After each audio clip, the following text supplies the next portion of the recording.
Good morning, everybody. I'm just finishing up the link sharing in my piece of totes, so I'll be right with you. Good morning, Country Fried Minis. Thank you for your support. Alright, I'll be with you soon.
Okay, just about ready, people.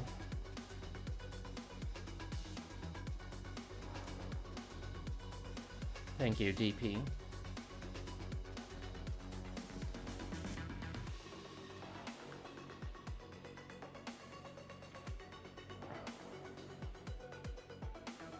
Just making sure my posts went through.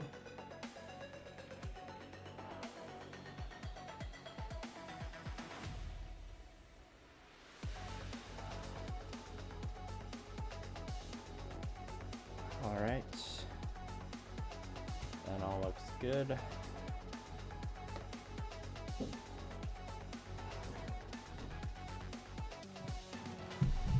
I will lower the screen. Oh look, it's the coffee I'm drinking. I thought my web my webcam settings last stream, I felt like I had them dialed in perfectly, and then when I opened the stream software to stream this morning, the webcam's being laggy again, which is too bad.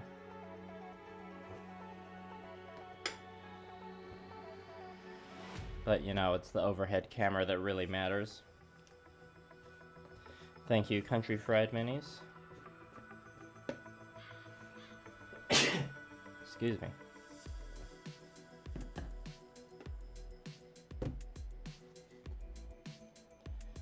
Thank you all for coming nice early in the morning. I was very curious to see who would show up. According to my YouTube analytics, there's a decent amount of people in my audience that are like on YouTube at this, or like in the mornings in general.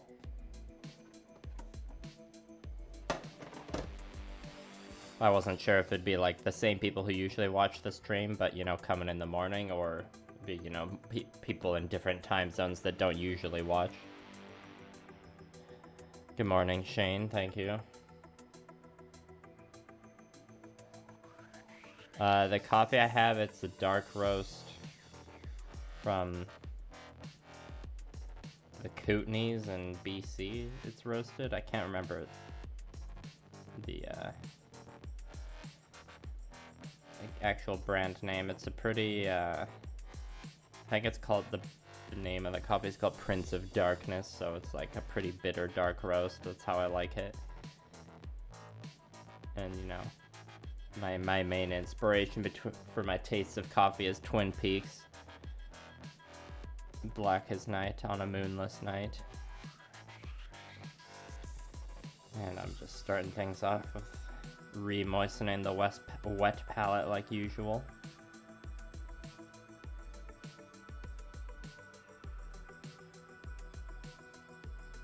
Oh yeah, and I don't have biscuits, unfortunately. I don't have any of those handy.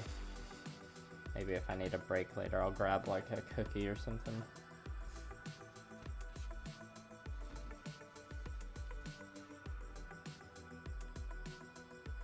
I'm just gonna wipe up the excess so we don't get paint bleeding into the sponge.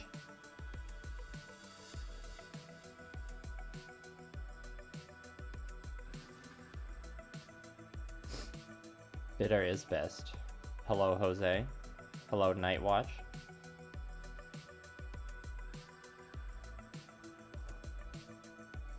Yeah, we got a few new faces here. Or new as in you don't usually come to the streams. I'm assuming that's because the times I'm usually streaming at, you're not able to watch. So that's cool. And there sure are a lot of fibers in this wet palette. I feel like more so than usual. I don't know what's going on. And using this paper towel probably isn't helping. Okay, I just need to wipe up a bit more over here. South American blends rule in my opinion. Not too bitter, but full in flavor. Yeah, I find I'm not too picky with the coffee beans I drink. You know, obviously I like getting high quality beans and getting them whole so I can grind them myself, but I don't know if I don't feel like a coffee snob or anything. I don't mind drinking cheap beans. The important part is just like having a nice strong coffee.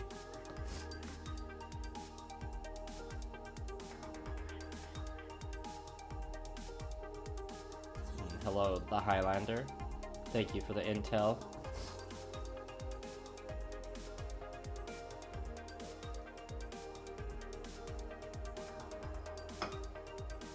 Ah, you're in Holland, I see.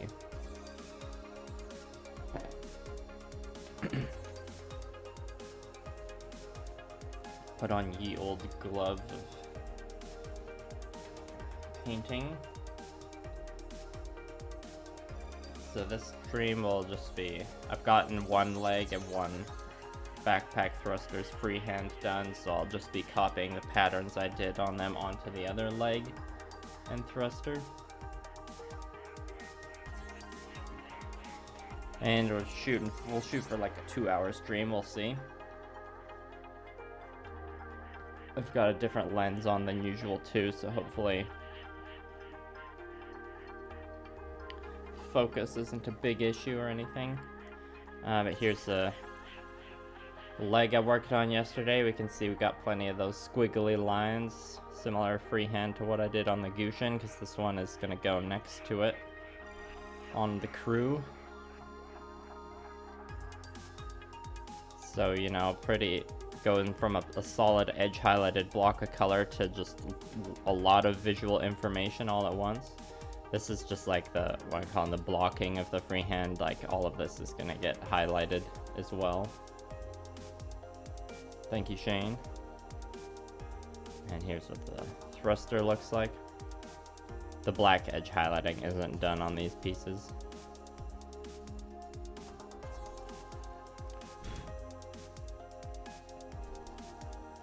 You know, roughly the same on this side. I'm sure if you like took shots of the freehand on each side and compared them, they wouldn't be like super even looking, but it's not like you can see both sides at the same time when you're looking at the model, so they just need to be close enough.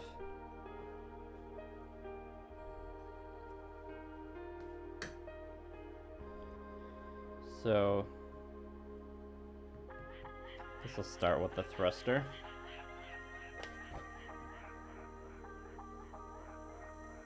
Let's put the legs aside for now.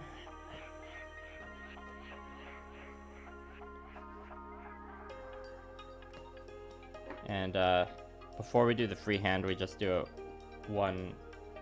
another pass of edge highlighting. Thank you for the €5.99 super chat, the Highlander. Appreciate you.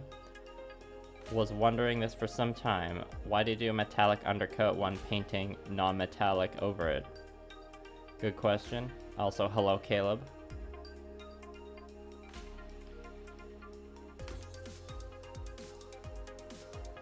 Well, I guess to answer the super chat question,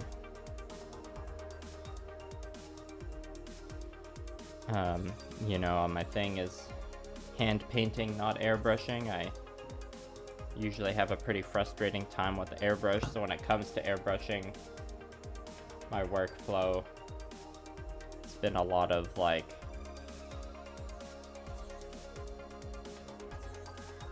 or it's mostly just like start off with the priming on the airbrush, just because, you know, I can handle priming. And then I've just been enjoying working with shifter paints a lot. And granted, on this aerial project, it's like less shifter paint than usual. Still using it on the permit sections.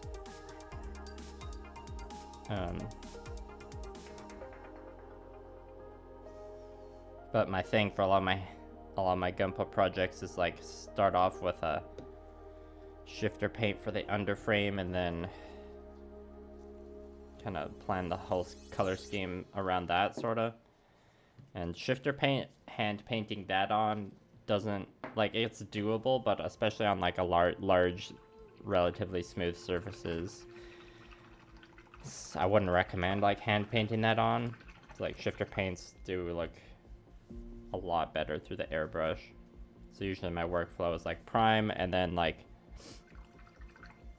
get the initial shifter paint layer on there,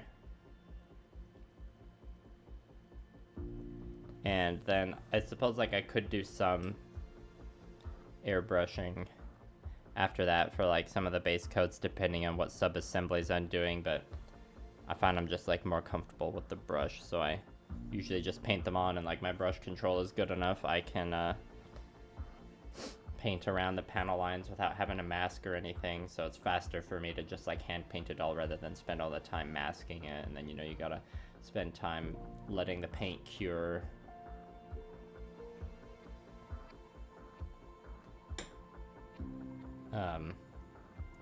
Trying to think if there's any other ways I can explain my rationale for doing it, but yeah, it's mostly like my airbrushing skills are just not, or like with the airbrushing I'm lazy. I'm not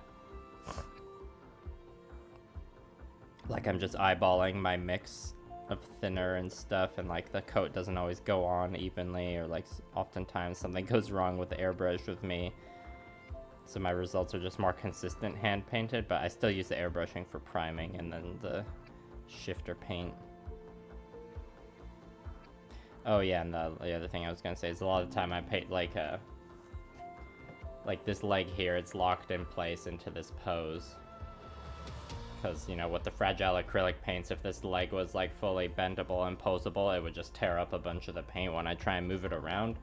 So that's why I like lock stuff in place. For things like the neck joint, or like where the leg joins at the waist, or like where this thruster joins into the backpack, I can leave that posable.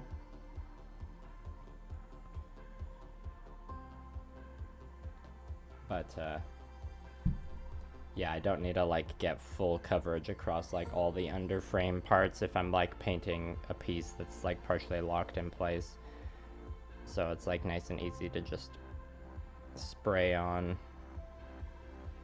the shifter paint onto the exposed parts of the underframe and then just paint around that. So yeah, hopefully that answers your question. Thanks again for the super chat. And yeah, what I'm doing here is yeah, I'm probably gonna have to tidy up some of the base coat layer. But this is just a thinner line of the pure turquoise edge highlight, which is like going over top of the thicker line that I applied earlier, which is a mix of the turquoise and the navy blue color. or like dark turquoise I was using before. So before we apply the freehand, I just gotta go all over this piece, or go all over the edges of this piece with a thinner line.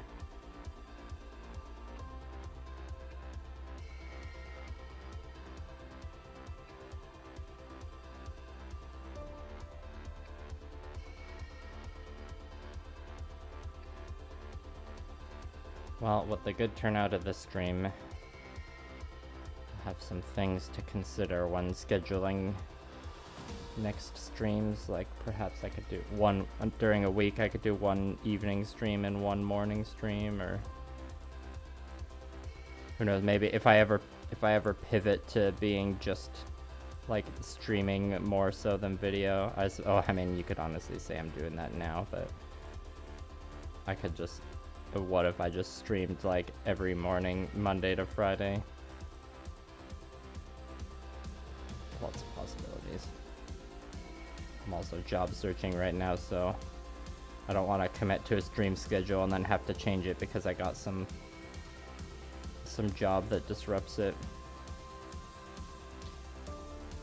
I don't see the streaming changing much from what it is now, where it's like I stream as often as I reasonably can when I have a project that needs painting, but then, you know, when the project is done painting and I'm busy editing the video, there won't be that many streams happening. Perhaps if I had a beefier PC, I could stream the ASMR editing. I don't know how that would go though. I think I said in a previous stream my laptop would probably melt doing that.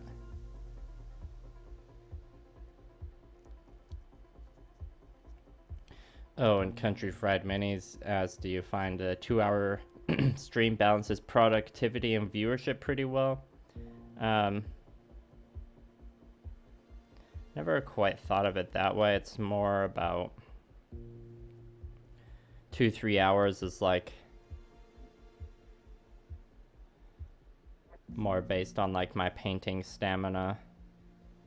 That's like the good balance of like the amount of work I can get done before I need some kind of like extended break.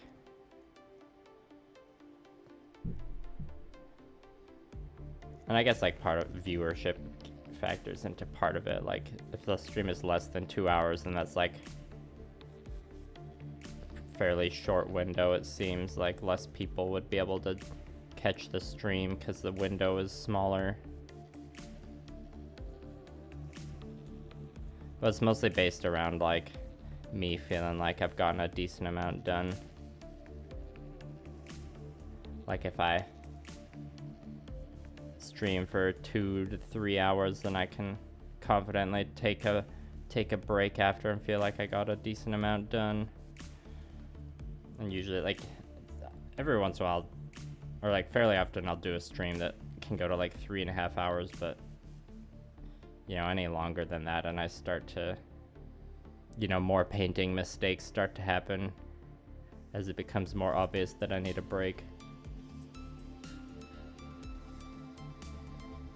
And in terms of viewership, it's just like, well, I hope people view this stream. And then, you know, day like today, I'm experimenting with the morning stream and seeing how many people view it, and so far the turnout has been great, so thanks everyone for showing up. Hopefully the people who usually watch the evening streams aren't upset with me. The Highlander hand paints as well, cool.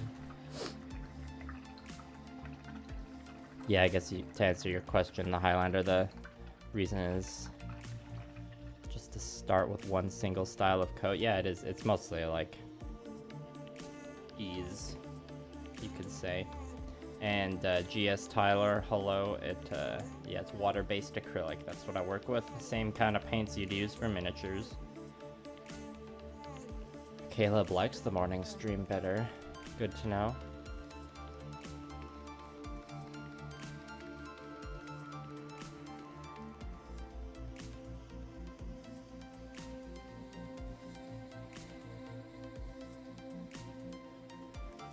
Yeah, I'm trying to think. I don't think I've had a stream that's made it to 4 hours yet. I'd like to reach that point someday, I guess. Just to say I did it.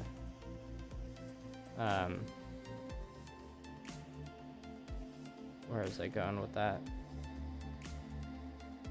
Yeah, after this aerial project, I'm gonna have to have a little bit of a mini painting marathon with my conquest stuff. So I feel like there'll be a lot of streaming with that. So that'll probably be a good chance to try and pull off a 4-hour stream at least. What I get nervous with those streams is because I'm painting a mini and not gunpla, less people tend to show up.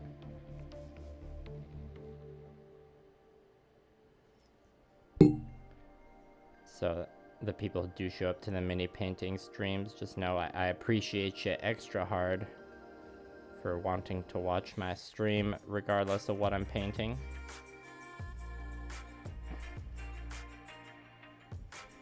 But you know, that doesn't mean I don't enjoy doing the gunpla content. My brain, I can't do 100% gunpla content. I need variety. If I can't do the variety, then no streams happen at all. Because then I just get burnt out and don't do anything. I mean, I get burnt out anyways from other things, but you know what I mean.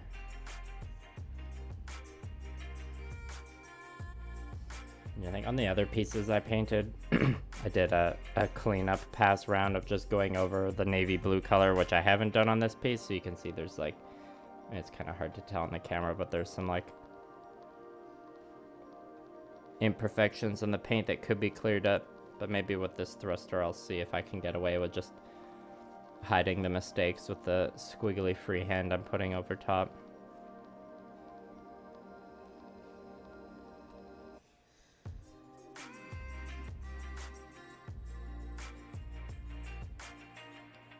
And I'm using a different camera lens from last stream. It seems like the focus hasn't been too bad, so that's good.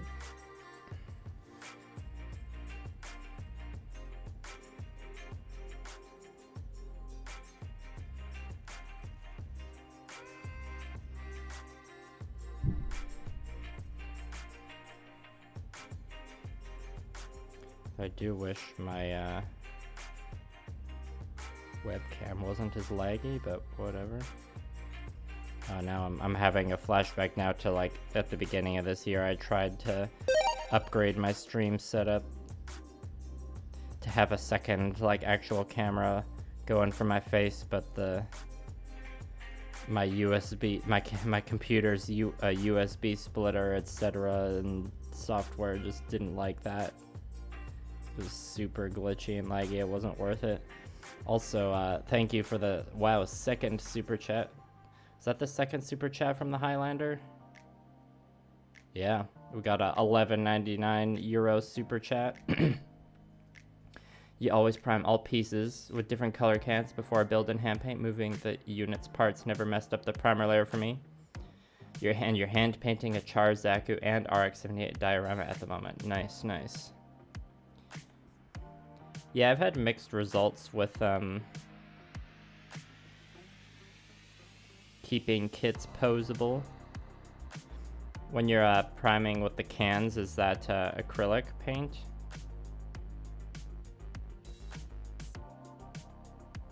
Yeah, I know like Otaku Builder as well, he paints with acrylics and he doesn't like lock his poses in place at all. He does like almost entirely airbrushing too. I don't know how much he top coats or like how, if he like how much disassembly he does before top coating as well. Can't remember. But yeah, it's doable. It's just like, you know, I'm kind of existing in that hybrid zone between a mini painter and a gunpla painter, so that's how I justify my partially locking of the pose in place. But you know, each project is a little bit of its own little adventure. Some of them can be more posable than others.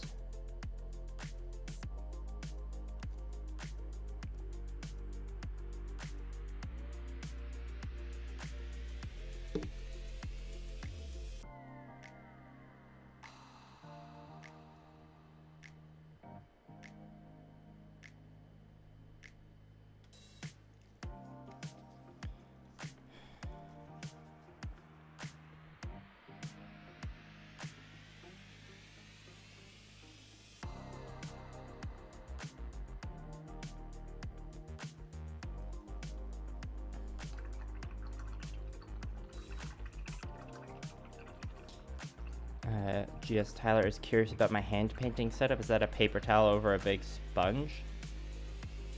If you're referring to this, it's a wet palette, so it's not paper towel. It's like palette paper that came with the wet palette. Is the army painter.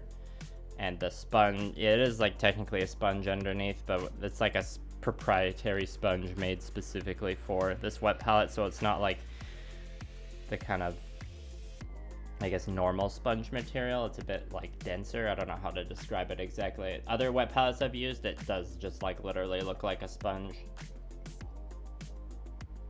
And the wet palette paper, it's very similar to like parchment paper. And I mean, this here that I wipe my brush on, this is paper towel.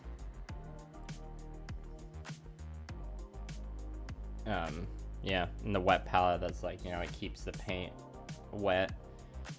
And when it comes to like mixing colors and blending, a wet palette's very useful to have.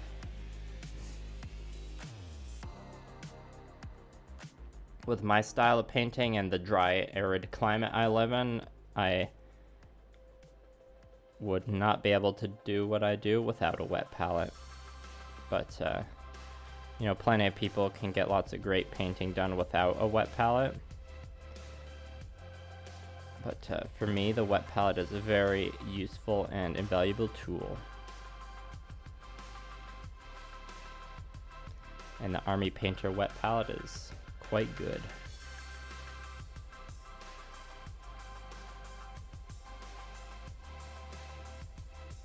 The like slightly different sponge setup it has compared to like other wet palettes I used took some getting used to.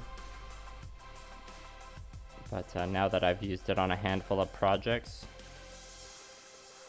I can say I'm a fan, and I can confidently recommend it.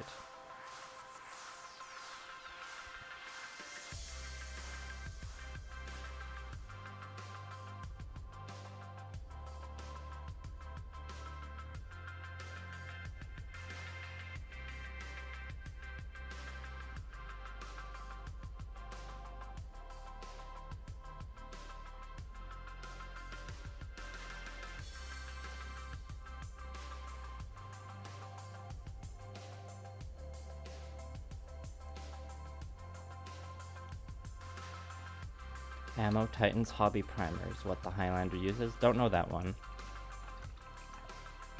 Thank you, Slime. On painting Gunpla as a Tau mech. I'm assuming you mean like painting up a Gundam to use as a proxy for Tau and 40k. That's definitely a good idea, but I don't play 40k, so I don't have any plans.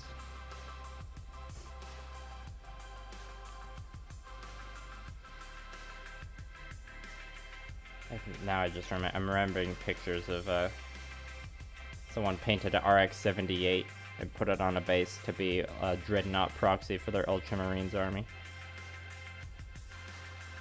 But yeah, I mean, using Gundam proxies in a Tau army sounds pretty sweet. I would definitely consider that if I actually played 40k, but not gonna happen.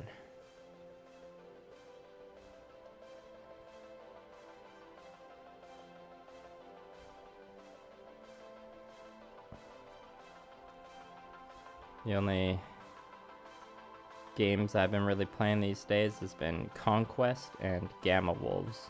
And even then, it's mostly been Conquest. The Gamma Wolf stuff, that's mostly just like my conduit for how I customize the gunpla.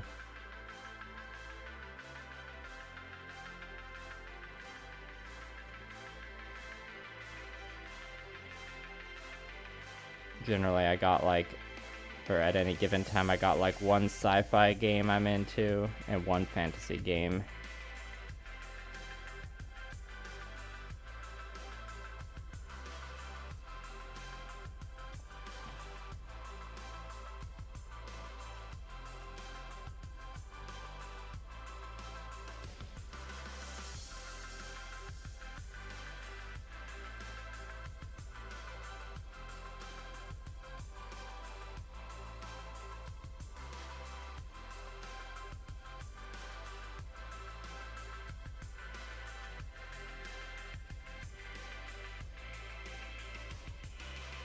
Go for some iced coffee, Zero, or Xerox CXE. This is your turn to get your own coffee, Enigma.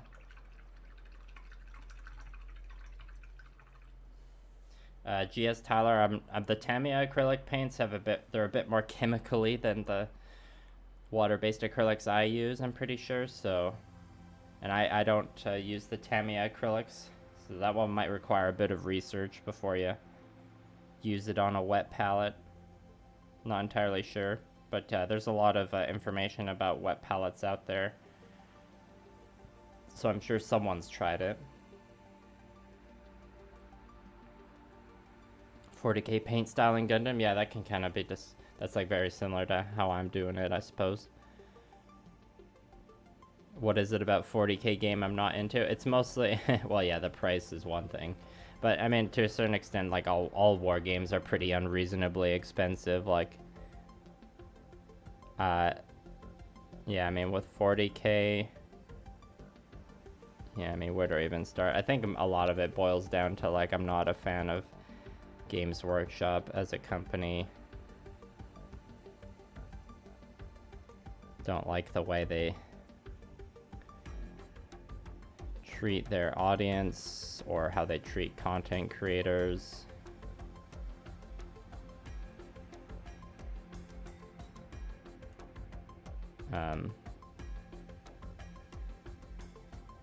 The games of 40k are a bit like unwieldy, or have been a bit unwieldy in my experience. I had a decent time playing Kill Team, and I played it in like around 2018, 2019, so I don't remember what edition of Kill Team that was.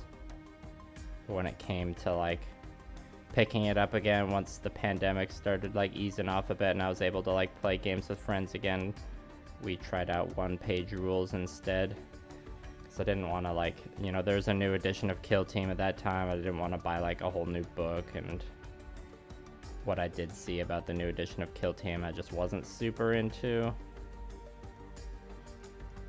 And one-page rules was just like a nice, fun, casual game. Me and my friends to get back into it.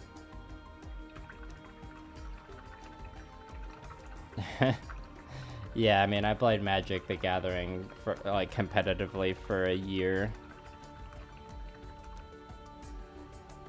and yeah, that's like just as expensive. I guess it depends what format you're playing, whether like what's more affordable, Magic the Gathering or Warhammer. They're both terrible choices if you're looking for an affordable game to play.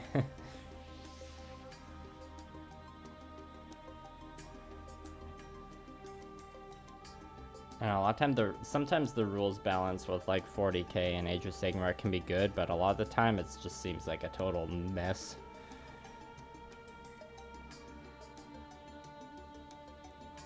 And like, it doesn't seem, and like I don't pay too much attention to the 40k meta, so take this with a grain of salt, but a lot of the time it doesn't seem like there's too many times where there's something like well balanced, you know, and then like the launch of 10th edition that happened recently, it wasn't surprising at all to hear that it was like a total shit show on launch with like really broken and exploitable terrain rules and all that.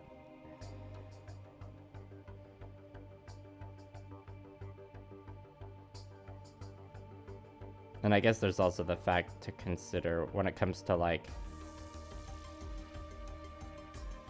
games like tabletop war games where you're bringing like a whole army of things. I think I just like have more of a preference for fantasy over sci-fi. Like I was saying earlier, it's like my fantasy itch is scratched by Conquest right now, and then my sci-fi itch is scratched by Gamma Wolves, or just like customizing Gunpla for tabletop games. So, you know, customizing Gunpla for a game, you only have a few models and they're really big, and then rank in like fantasy game like Conquest, you got an army of medieval dudes or fantasy dudes or whatever.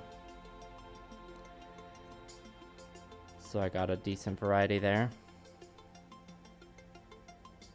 Like, I'm tentatively considering buying at least like the rule book for Warhammer the Old World when that releases, but I am, as the slow rollout of news for that has come out over the last 3 years, I've gotten less and less confident in like the product that they're teasing. I don't want to rant about Games Workshop this entire stream though, because I know I easily could. Yeah, Riven, I feel you there. Some people just like playing those Smurfs, I don't know.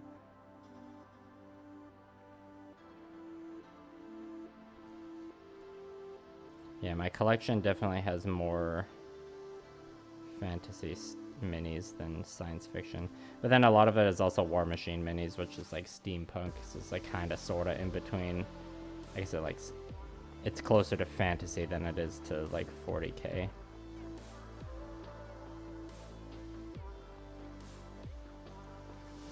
Okay, we're pretty much done this passive edge highlighting here, so we'll be moving on to the freehand in a moment.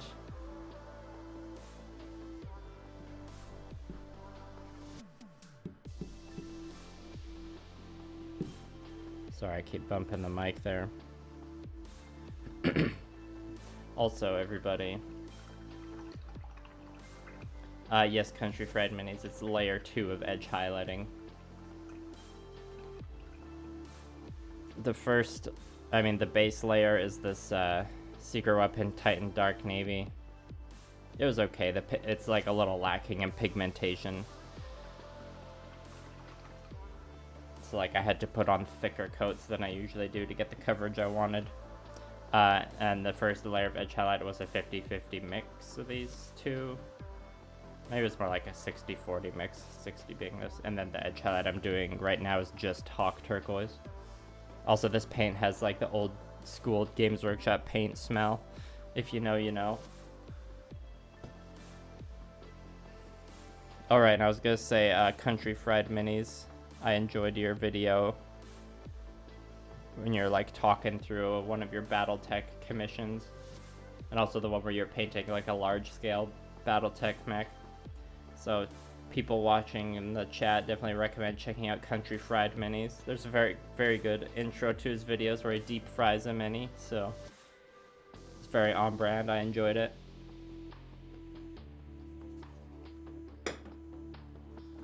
And I appreciate the kind of like wholesome encouragement, like hobby vibes that you go for. I can relate to that. It's what I try to encourage with my content. Okay, so I got the piece here. Actually, we'll work on painting these parts first, and then I can get the skewer back on. Because when I have the skewer attached to this nub here, it kind of like blocks the painting angles.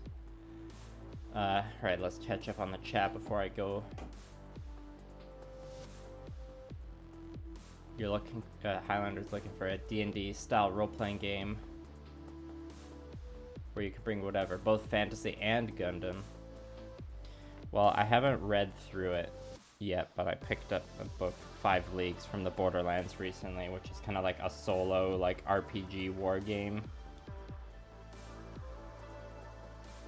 And that one's pretty strictly fantasy, but there is a science fiction like version of the game called 5 Parsecs from Home. But that's more like you got like a squad of dudes, so I don't know how much room there is for mecha in there, but wouldn't be surprised if there's some avenue you can include mecha in there. And yeah, there's lots of good miniatures agnostic games out there. You could probably find some excuses to use Gunpla and one-page rules depending on what faction you're playing. I don't know, does anyone else in chat have suggestions for a D&D style game where you can use minis and Gunpla? Was that the question?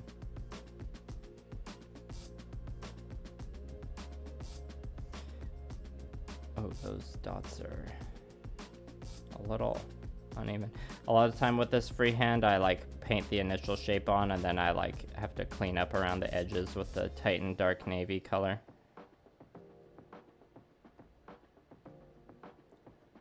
Definitely did a lot of that when I was blocking in shapes yesterday.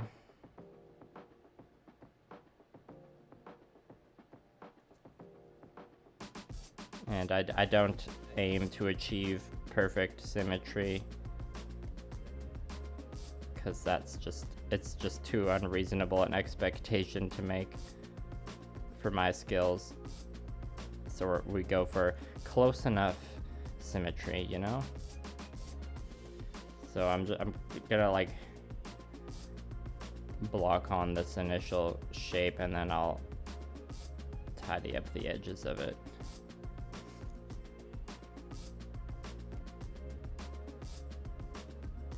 And then when I'm tidying up with that Titan Dark Navy, there's probably a couple mistakes from the base coating stage I could clean up.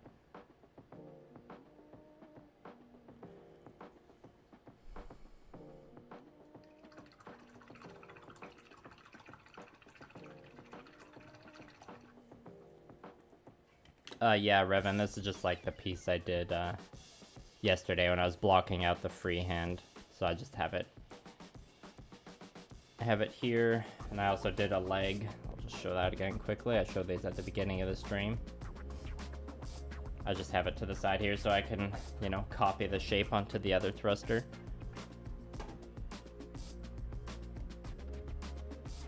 You're just doing chaos propaganda. I'm just catching up with the chat here. Slime always thought that other war games like Conquest or Verge of War, never heard of that one, more expensive than Games Workshop games. Yeah, one small dude in Warhammer can cost as much as a high grade kit. That's true. Yeah, GS Tyler, I use Vallejo paints a lot. And like this paint isn't Vallejo, but it could be mixed with Vallejo. I like Vallejo because it's like a good balance between quality and price and consistency. Yeah, Country Fried Minis, I feel like I had a hunch you would appreciate the old school GW paint pots. And you're welcome for the shout out. Country Fried Model Mayhem right after work, nice. You're building a full armor Unicorn Verka. That is a very fancy big robot. Yeah, the Perfect Grade Unleashed RX-78, that's a fancy boy. I hope to build a Perfect Grade Unleashed Zaku 2 one day. Fingers crossed. Yeah, finding people for the game is always a problem. The problem is usually that, like, if you want to play something that other than Games Workshop, it's hard to find a group. That's why playing Conquest in my area has involved like building the, I mean, like I wasn't the first one to start building the community in my city. Like at my local game store specifically, I've had to like take the helm and like organizing the Conquest meetups there. And taking the initiative myself, and so far it's been going well, but yeah, it's definitely a lot of work to get any kind of community going that isn't Games Workshop. And it all really depends on where you live. Thank you, Revan. Hello, Jordan. Good morning. Yeah, I'm enjoying this early morning stream. Has been a success so far. Thanks to everyone for watching again. I feel like I missed something in the chat. I feel like there's a question. Oh, right, Slime, when you're talking about Conquest and Verge of War being more expensive or the same cost. Yeah, the price of the Conquest, I can't speak for Verge of War because I don't really know anything about that, but yeah, I mean, the price of the Conquest minis is definitely very similar to the price of Games Workshop minis. I find that even like with War Machine, especially Mark IV War Machine, the cost isn't like really that much cheaper than Games Workshop. So the main thing that keeps the cost down is with Conquest, you don't have to buy a single book. The rules are always updated for free and available for free. The app is free as well. And nothing on the app is locked behind a paywall and never will be. And that brings the cost down a lot.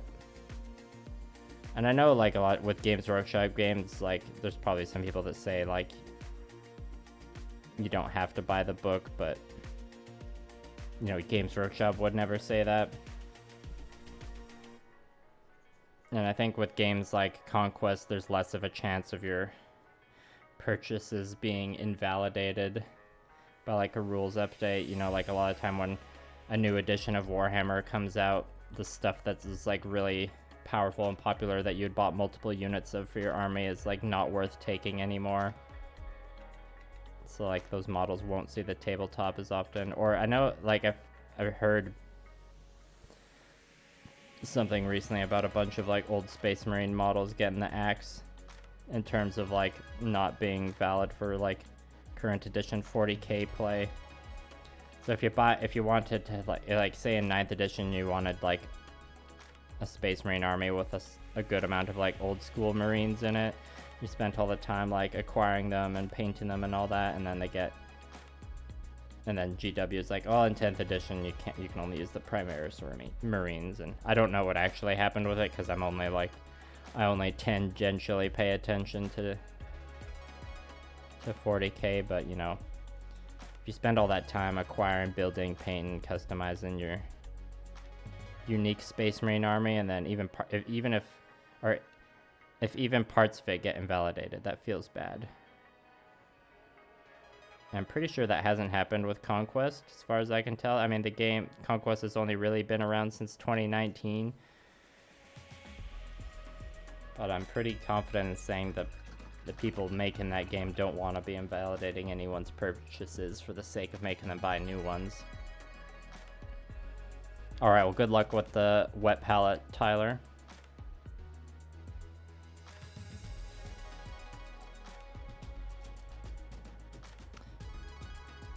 Yeah, I mean, the Highlander, part of the reason why I wanted to do this early stream is to give the people in different time zones a chance to tune in if they don't usually get to.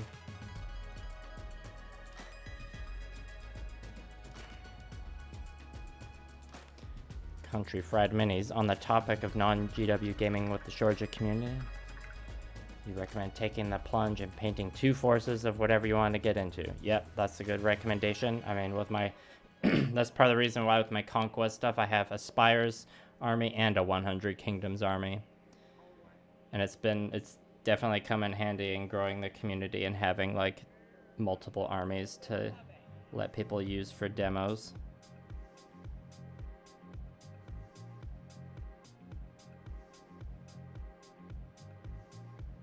Yeah, that's right, Iron Elemental.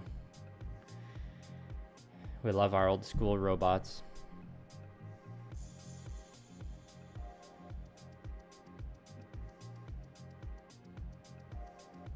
Yeah, that would be some emotional damage there, Jordan.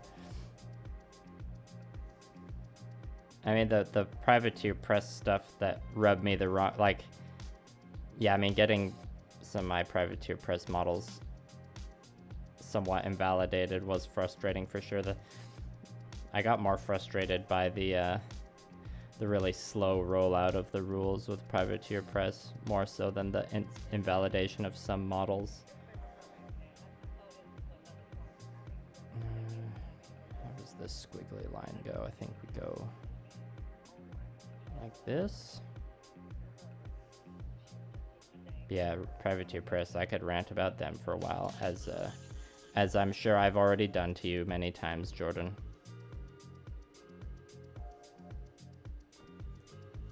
When I was at UK Games Expo, I was talking to Stavros from Parabellum Games. He's like, I think you could say Conquest was like his creation. I'm sure it's like very collaborative. But we had a good little chat about privateer press as well. And it was just like a case study on how not to like run a miniatures game.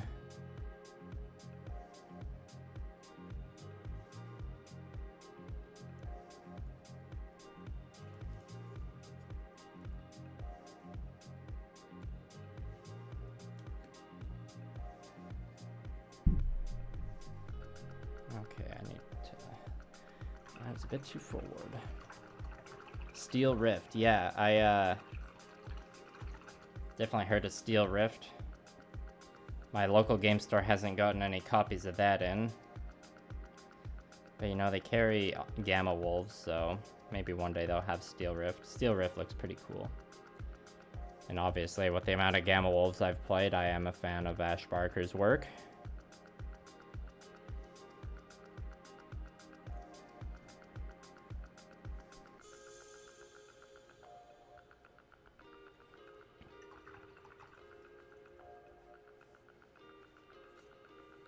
Is Steel Rift technically a minis agnostic game? I know it, like, he sells it with 3D printed resin mechs. But is it written as a minis agnostic game?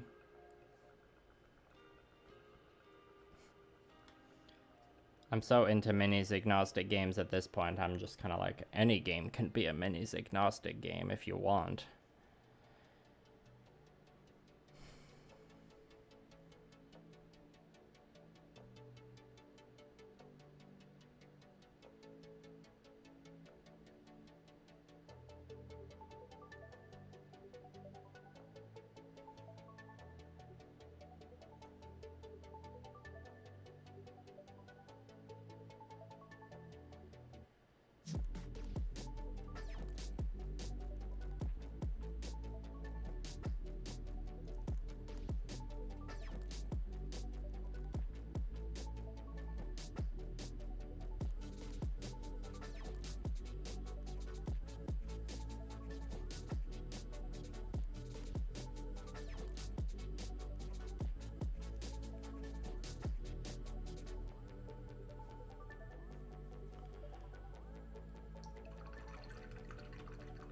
Alright, good luck with your meeting, Jordan.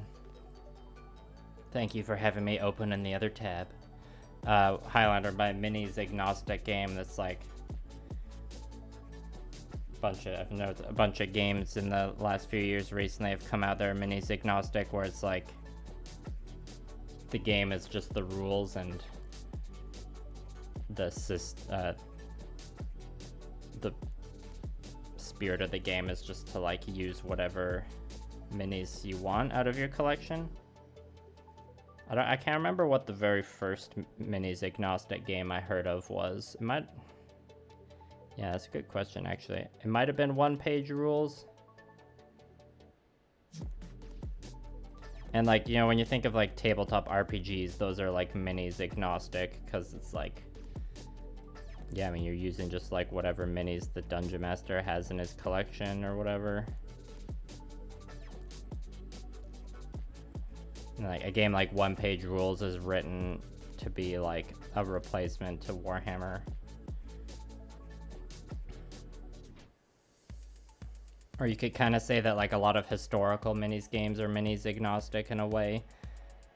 Or like there's just like a lot of different brands of historical minis out there, because you can't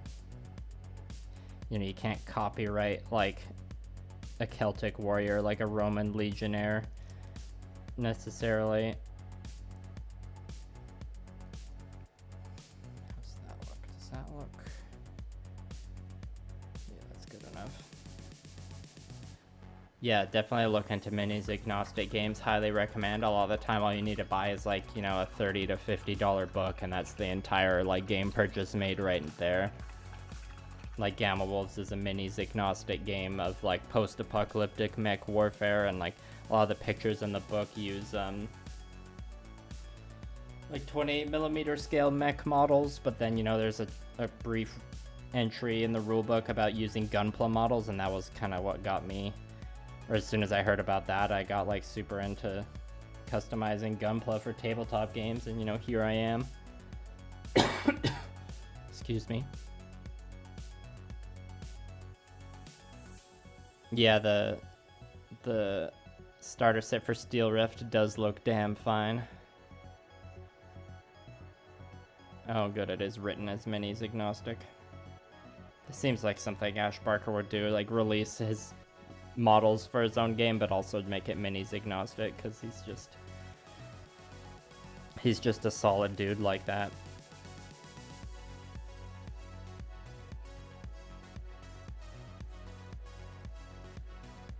Yeah, I mean, minis agnostic games don't have like, I guess you could say they might not have the same amount of like design space or like room to grow like a non-minis agnostic game like Conquest, perhaps, but you know, I think there's valid space for both of them in the industry.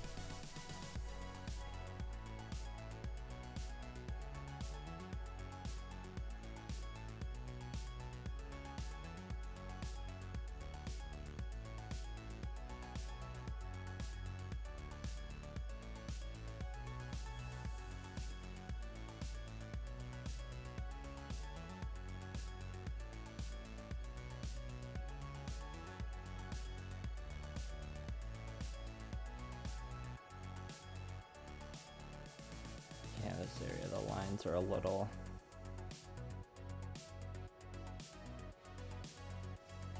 not as even as I would like.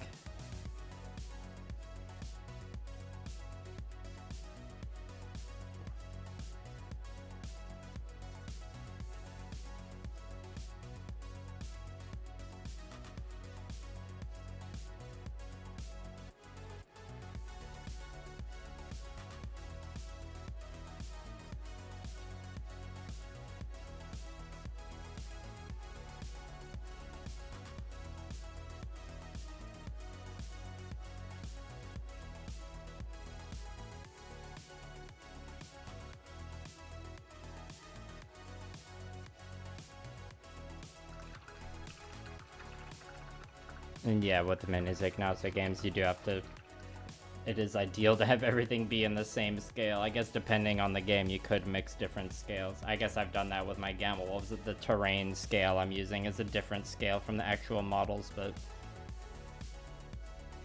hasn't been an issue. Yeah, Stargrave, Frostgrave. Yeah, Frostgrave might have been the first minis agnostic game I heard about. But Frostgrave does have its own line of models, so...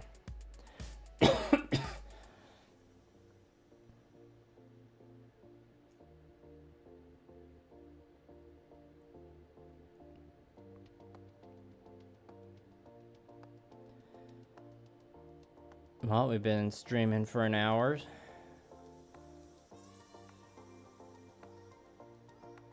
Almost time for a coffee refill, I think.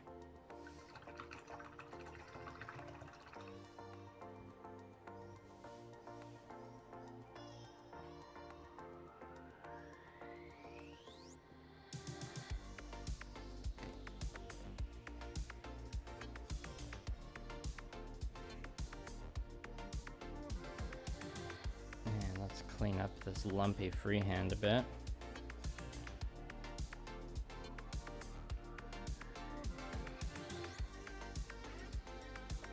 And Conquest is by no means a minis agnostic game, but the community does seem to be fairly accepting of proxies.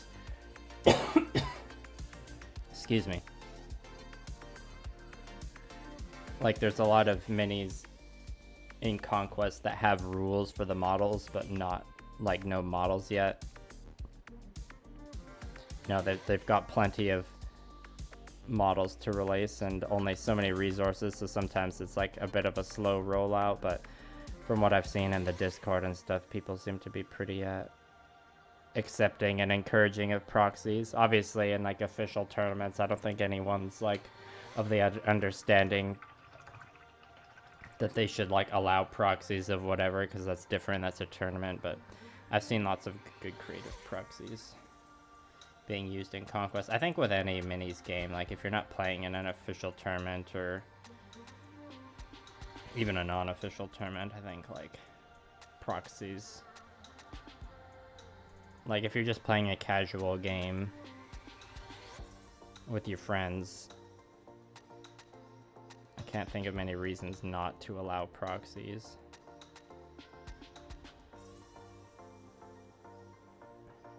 Same thing with card games like Magic the Gathering.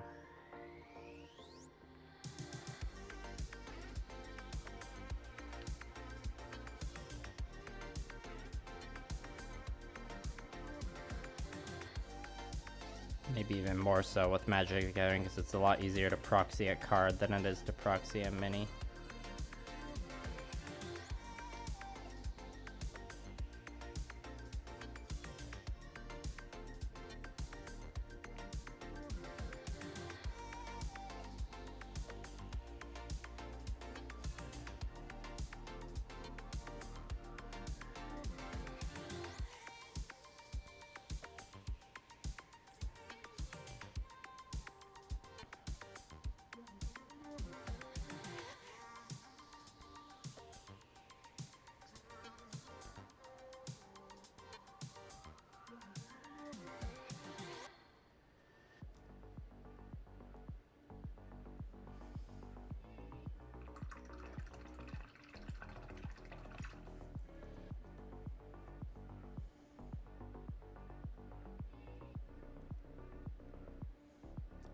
gonna tidy up this section I just did a little bit, and then I'm gonna refill my coffee.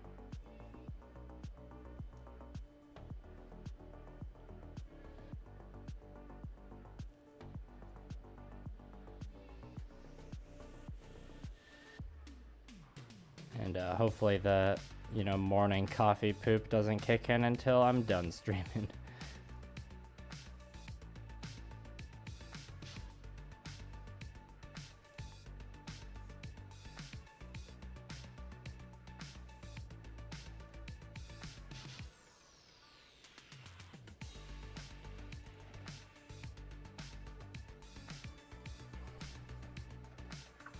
Oh, hello, Nathaniel. Thanks for stopping by.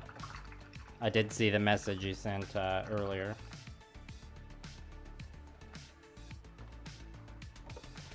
Okay, I'm going to take a minute to just refill my coffee and check in on Blue Parappa. I will be right back, everybody.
Okay, I'm back.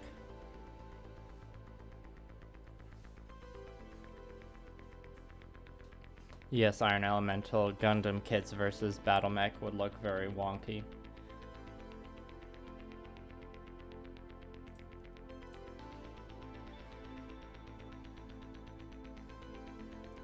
So I do have the whole other side of this thruster to paint, but I'll probably just finish this side, then I'll switch to the leg for the sake of variety for the rest of the stream.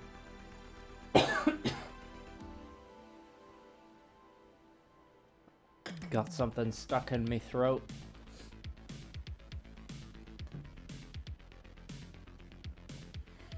And my glove is getting a little sweaty, so I'm just gonna use my air blower to try and air that out a bit. This is just like a camera lens dust blower thing. It comes in handy.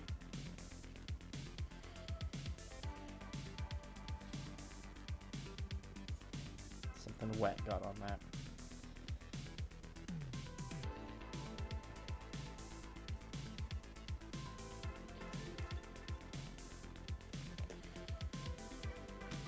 Oh boy, nothing like putting a slightly damp latex glove back on. I don't know if this is latex, it might be the other kind.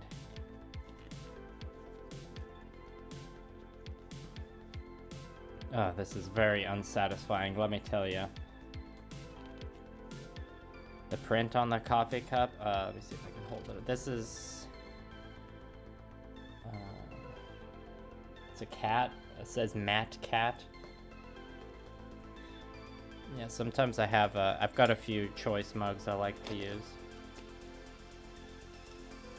One of them has like, it's got like that 90s like teal magenta graphic design on it, but it's like got a print of just like a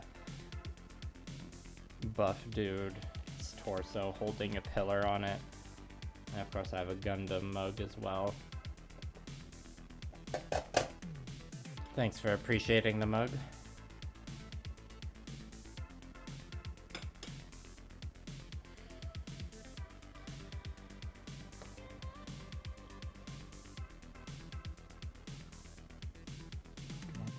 let's just re-moisten the paint a bit.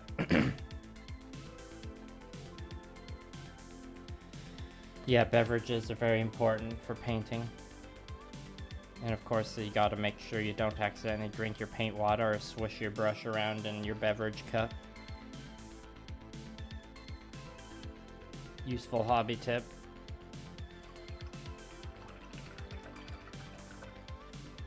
Pro tip, try not to ingest your paint.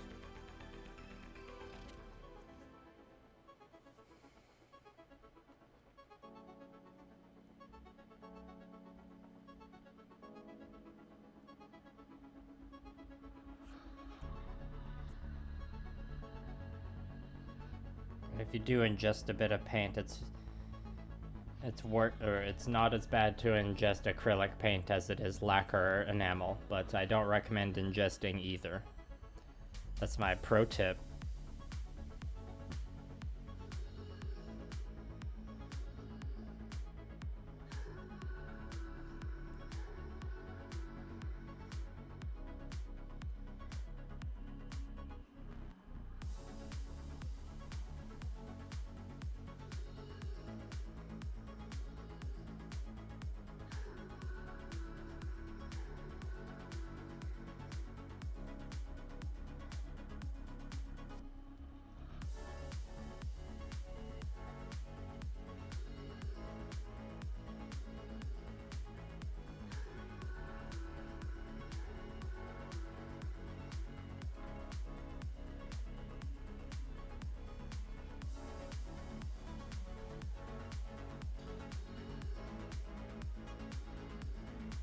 Yeah, I feel like at some point I've accidentally dipped my brush in the coffee and then been like, oh, it's only one dip, it's fine. I don't want to throw out this whole mug.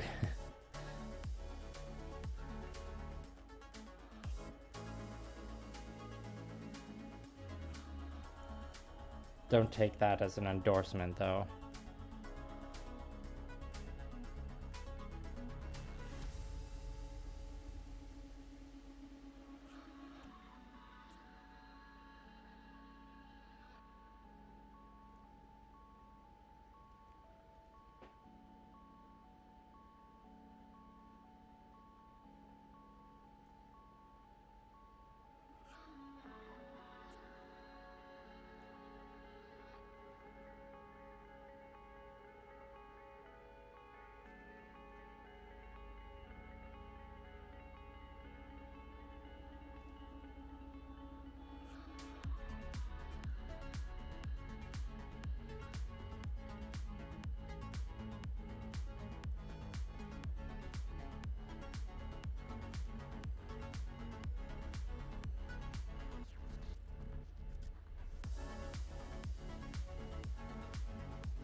That's close enough.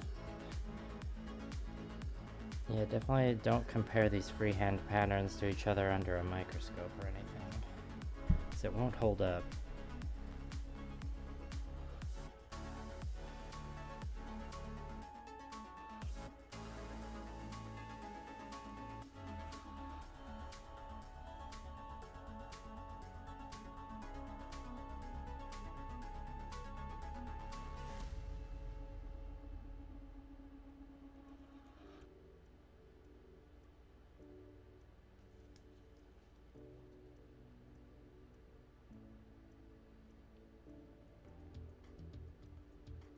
I've probably got a more ideal brush to be using in this situation as well, but I'm saving my extra crispy nice brushes for the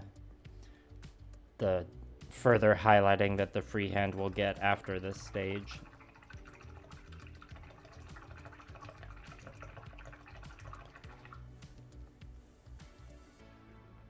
I'm glad everyone's chiming in the chat about accidentally dipping their brushes in their coffee.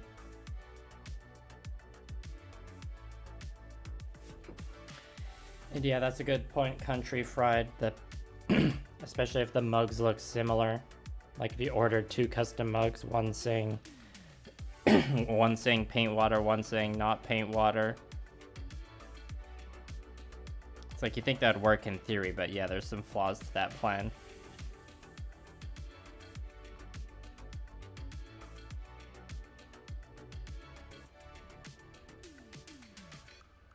Yeah, I mean, I have this large Tupperware for my paint water. Also, we got a nice turquoise water here.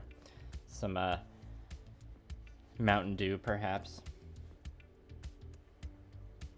Yeah, everyone chiming in here is the attitude of like, do what I say, not what I do.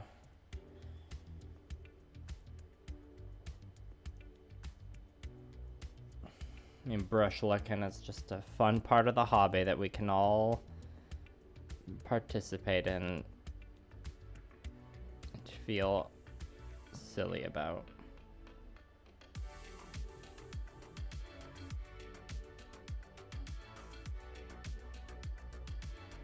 Perhaps another reason why water-based acrylic is kind of the standard for mini painting is it's less big of a deal if you lick your brush and there's paint on it if it's water-based acrylic.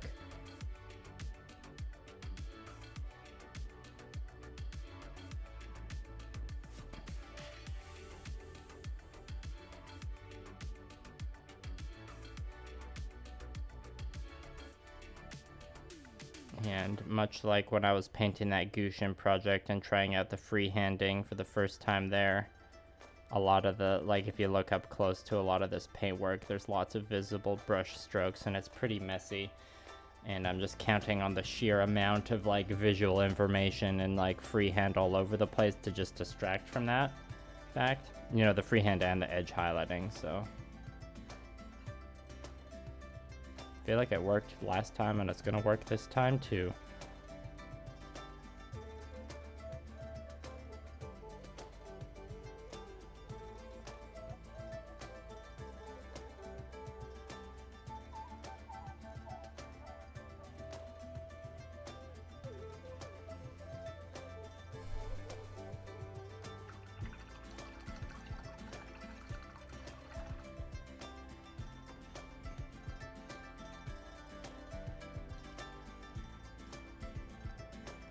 Thanks, Highlander. Yeah, Country Fried Minis. More Coffee Mate Whitener, more like Vallejo Model Color Pale Sand, am I right?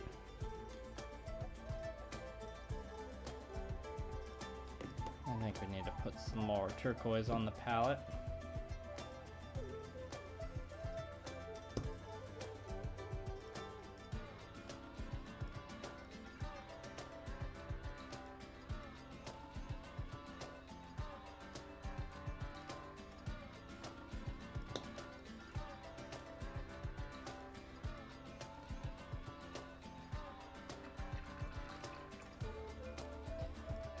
What I like most about this paint is that it's called Hawk Turquoise. Because, you know, the Eldar swooping hawks were painted turquoise or whatever.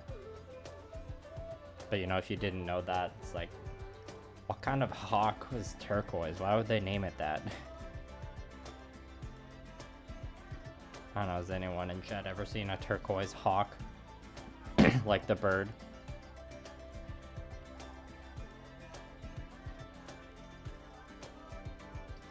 I can't say I miss the old design of the GW paint pots, but the new design ain't much better.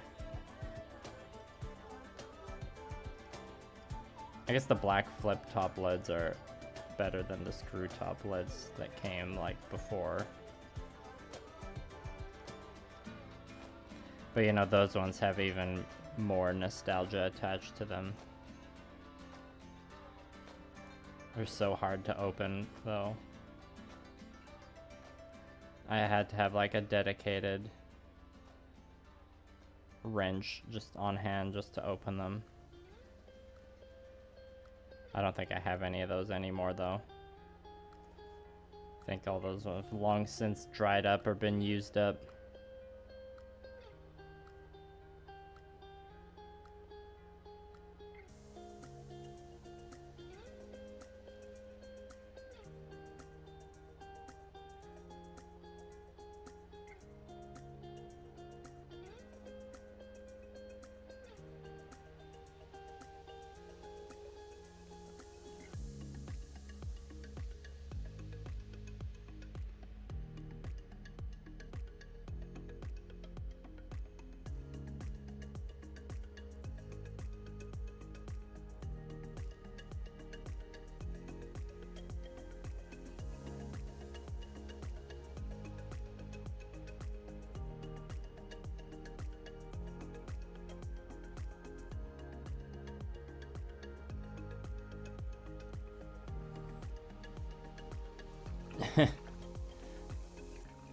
Glad I could trigger that nostalgia for your Country Fried.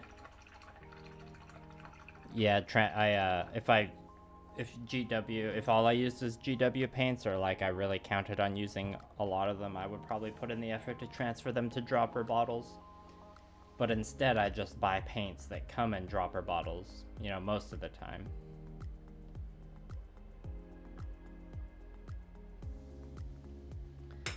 With that being said, though, I do really like P3 paints. And the paint pots those come in are pretty bad. Don't like the paint pots at all. Love the paints. My local store stopped carrying them because they aren't really carrying any privateer press products now, which I understand why.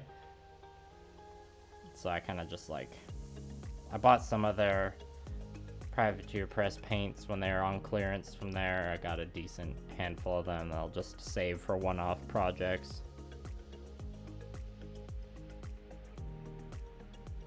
Like for edge highlighting the black on this, I'm using a P3 paint, Iron Hull Gray. But if I need to, like, I wouldn't base an army's entire color scheme off a P3 paint, just because when it inevitably runs out, it'd be harder to replace. Because less stores are tending to carry privateer press product in my area. Which is, you know, a whole thing.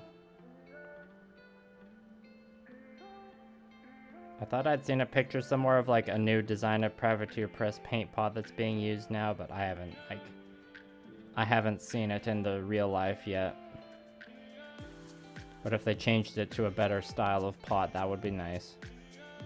Perhaps if I was at a convention someday, if privateer press was there and they had some of the new paint pots, I would pick some up. I can't afford to go to any more cons this year, though. I could barely afford the cons I did go to.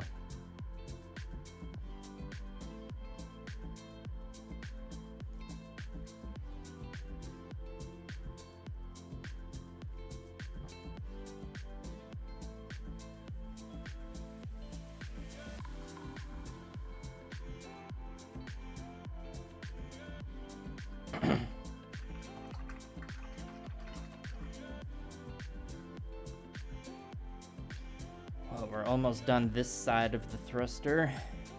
Just a couple more squiggly bits left.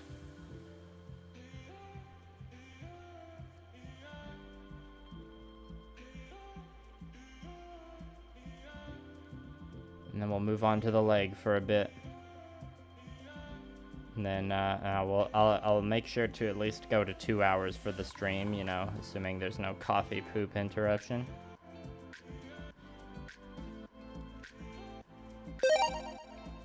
Oh, thank you for the $4 super chat, Country Fried Minis.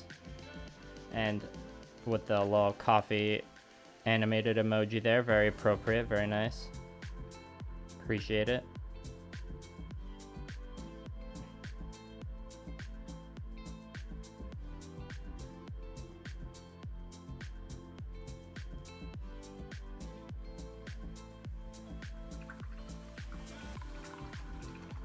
I can't remember if the YouTube system will automatically block the links when someone else posts it, but if you want to plug your Discord Country Fried Minis in my chat, go ahead. It seems pretty wholesome in there. Have I ever heard of White 2.0? It comes in 500 milliliters and the best white paint you've ever used. White 2.0. Oh, so is it by the company that makes that like extremely black paint that just absorbs light? Is White 2.0 just supposed to be like a really good pure white? I've had the white I've used, I mean with my gunpla stuff, the white I've used a lot is golden high flow acrylic titanium white. Culture Hustle, is that the name of the company? Oh, they also have the pinkest pink. Interesting. I've never seen that brand in any of my local stores.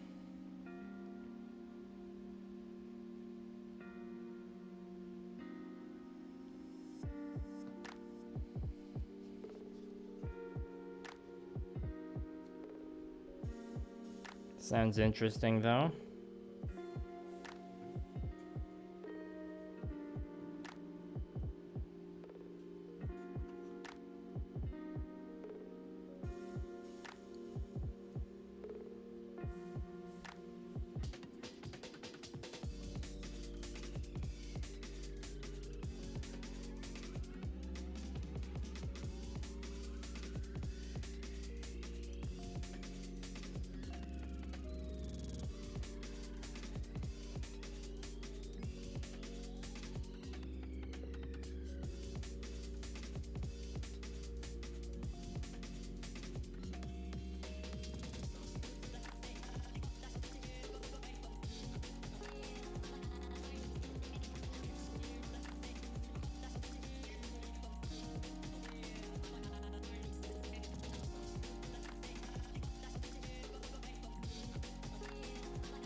Alright, I think we can call this side of the thruster done now.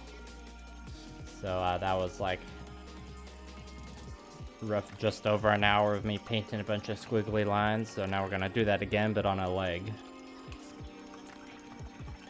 Shane, yes, good memory there. I am a burger enthusiast. Okay, I was right about that black paint Highlander. Good to know. You're going to, Shane, you're going to lunch with a buddy in a couple hours. Think of what to get. My ideal burger. Good question. I think a lot of the times with burgers, a lot of it comes down to the construction for me. Like a burger can have a lot of good ingredients on it, but if there's too much on it and it's like a big unwieldy, like too tall stack of a burger that just falls apart when you try to eat it, it's not a good burger. Yeah, Country Fried Minis. I was thinking some of the designs I made look like eighth notes almost. I'm kind of going for like my inspiration was some like early modern period, like Renaissance parade armor with like fancy filigree and stuff. So I totally get what you're saying. Yeah, back to the important topic, the burger. You gotta have lettuce, tomato, onion. I can understand if you want to skip the pickle. I do like the pickle being on there most of the time. Bacon can be good, but you know, a good burger doesn't have to have bacon.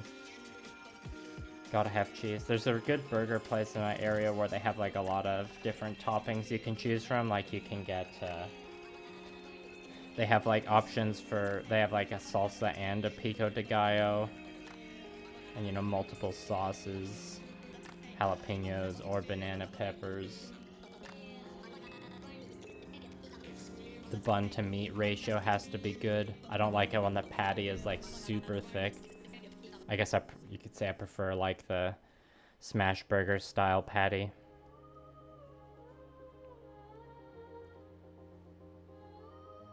So I guess my ideal burger, it's all about the balance between the ingredients, and it has to be like, you have to be able to easily hold it in your hands and take a bite without it like falling apart and just making a mess everywhere. But you know, to be fair, like most burgers are going to be messy. It's okay to have like a messy burger. I guess it's like the structural integrity is the important part. So thanks for asking the burger question, Shane. I do like talking about burgers.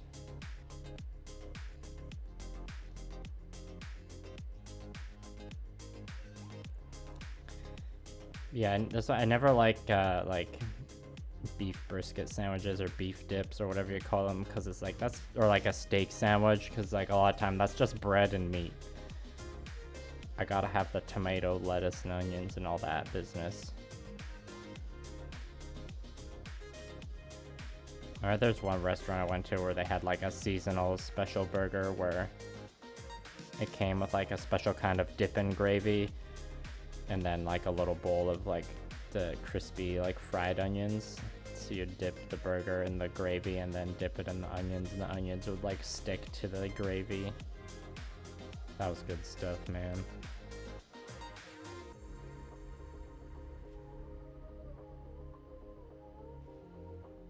My mostly empty stomach full of coffee is like, I could go for one of those right now.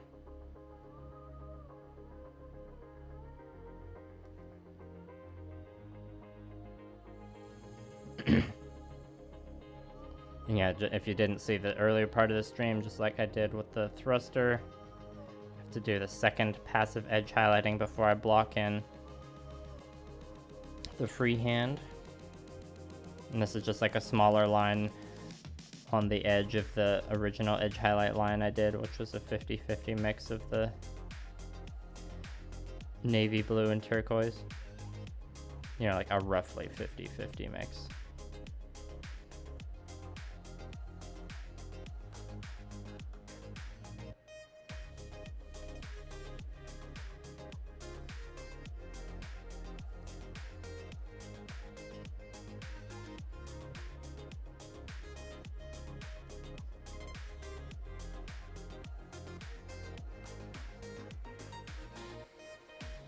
Thin patties for the win, yeah.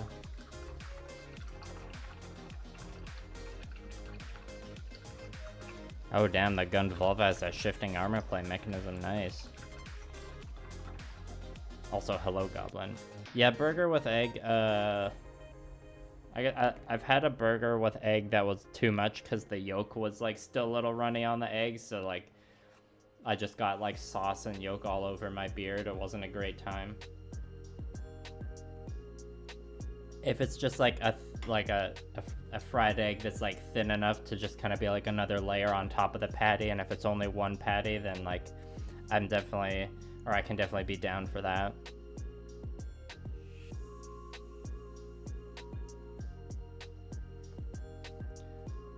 But a burger that's like stacked too high with like an egg and a runny yolk and all that, not my ideal choice of burger, if I had to say.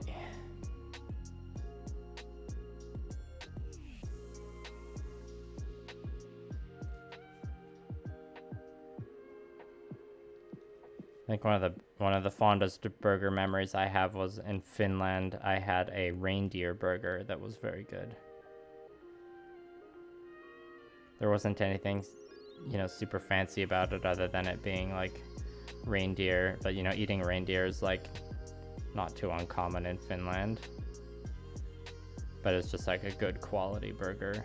And you know, of course it had lettuce, tomatoes, onion. I can't remember if it had a pickle or not. This was like over 10 years ago.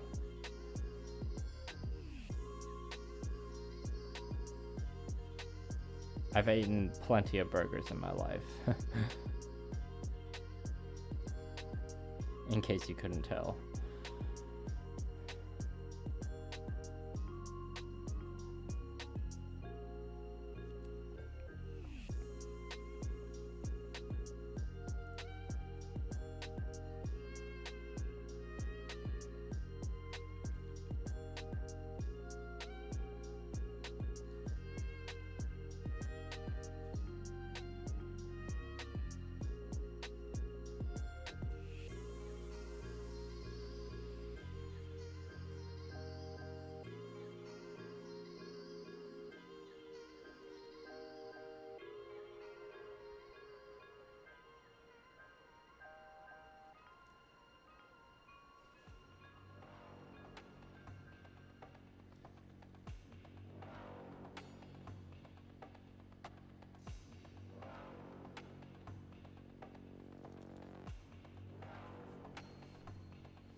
Yeah, washing dried yolk out of any kind of hair isn't fun.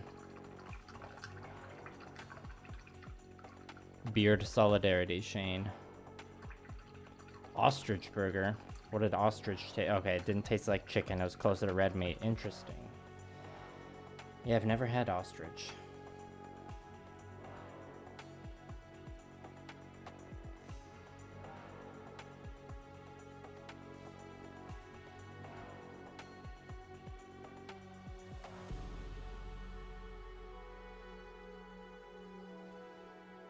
Gotta paint over some egregious dust that I wasn't able to brush off. Maybe it wasn't dust. Yeah, if I wasn't doing the freehand painting on this project, I would be putting in more effort to making like more smoother coats of paint across the armor panels. You know, my first generation of or my first two Gamma Wolves crews, those ones are all about the smooth gradients. Not this newer crew though. Kangaroo Burger was super dry and gamey. Okay, good to know.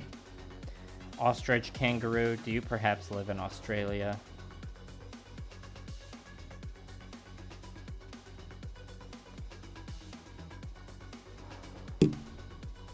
Sorry, I bumped the mic there.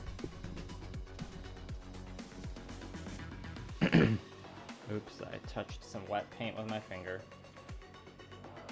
Oh dear.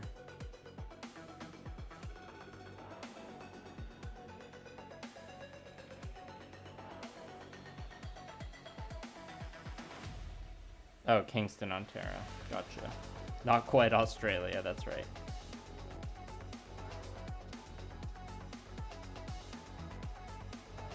I suppose you don't have to go to Australia to eat kangaroo.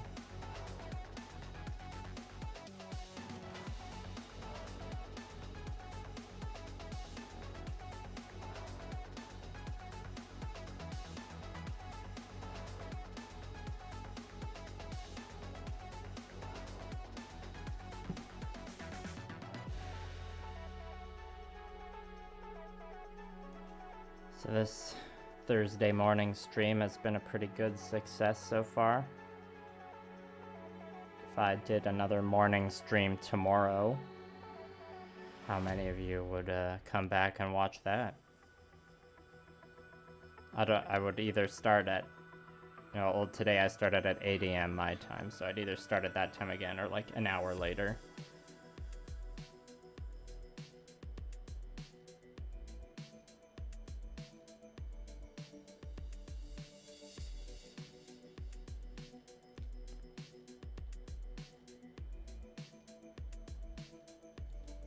Also, I meant to bring up earlier if anyone else had been following the online controversy about Witch for Mercury this week. If anyone was wondering what my opinion was, I think it's bad. Or I think what Bandai did was bad, and I was frustrated by it. Perhaps extra frustrated because it all happened as I'm painting this Gundam aerial.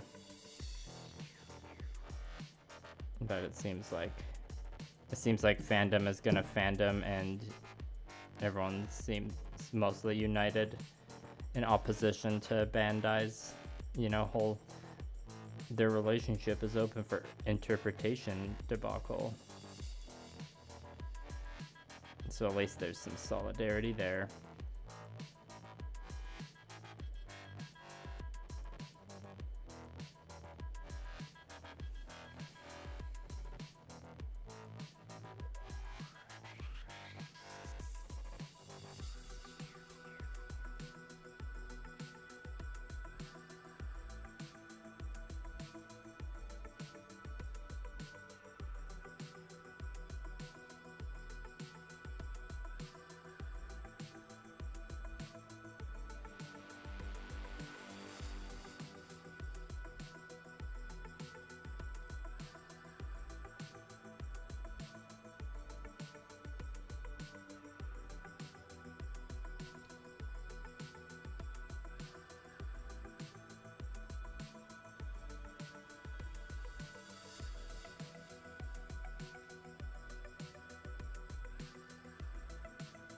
Okay, well, we got the edge highlights on the thigh done.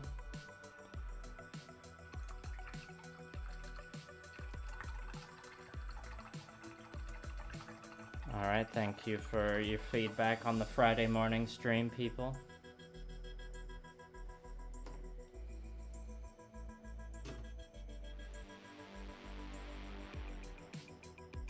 Yeah, fair enough, Fire Elemental. Beards can only do so much. Goblin, yeah, our Gundam artifacts would be a good size for light mecha and gamma wolves. They would work well on that size base. And yeah, I also enjoyed Suletta as a character. I enjoy Witch from Mercury a lot. Yeah, Shane, basically what happened is,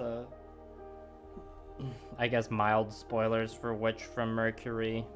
But it's like, you know, from the very first episode, like, it's kind of implied that, you know, like, the main relationship of the show is gonna be Miorine and Suletta. You know, some good lesbian stuff. And by the end of the show, you know, it's, like, pretty heavily implied. And, like, you could arguably say confirmed that they're, like, married. Like, they're wearing a ring on the left, or on the ring finger of their left hand, both of them. And that was like, you know, the show ended, everyone was like good and satisfied with that. And then there's some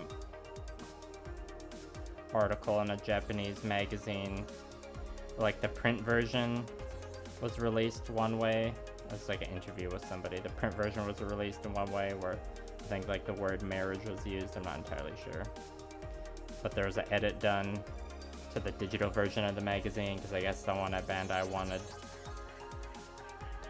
didn't want the marriage confirmed or whatever, because, I don't know, conservative attitudes or something like that. And so they edited the article to basically say they're like, no, it's up for interpretation whether they're married or not. So that just became a huge meme. But like, yeah, I mean, there's rings on both of their left-hand ring fingers, but it's up for interpretation.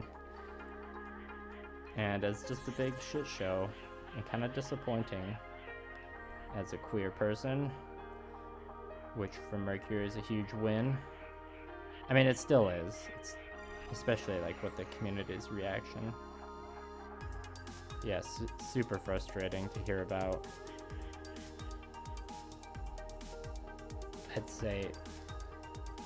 I'd say they deserve the roasting they got for the whole up for interpretation thing. I mean, I don't condone harassment or anything like that, obviously.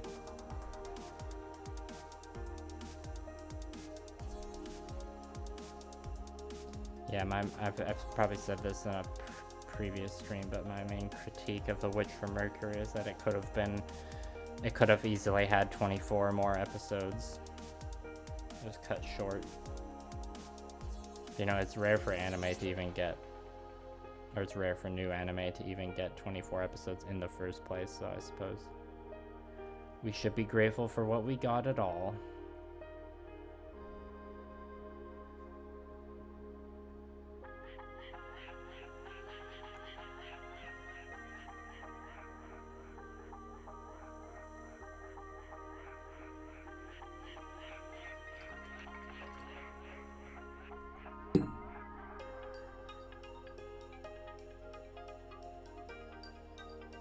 I thought that was a piece of dust I could rub off there, but it's not even coming off, so must be something else. Also, I haven't been paying much attention to the focus, so sorry if the camera was super out of focus for the last little bit.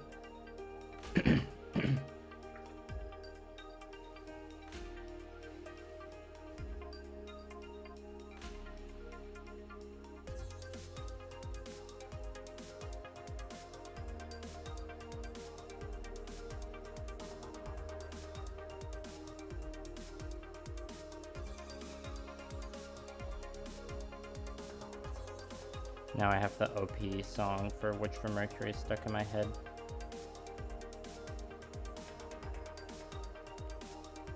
Pretty good OP. I still think probably the best Gundam OP that I've heard is the Gundam Wing. You know, Gundam Wing is far from my favorite Gundam show, but gosh dang, that opening song goes hard. Now I want to be in a karaoke bar singing it.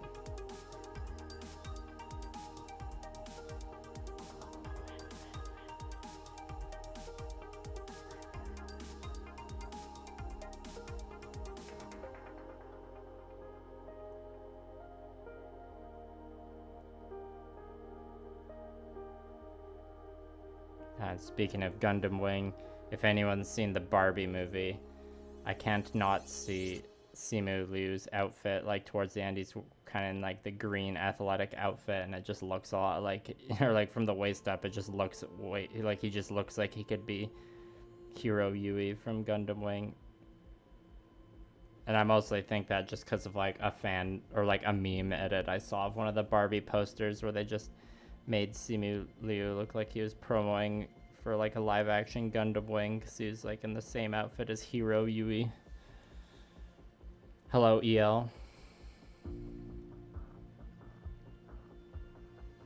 Yeah, the anime, I mean, in some episodes it did feel like the anime played it safe, but in other episodes it was, yeah, more in line with the prologue. The prologue was a very strong start.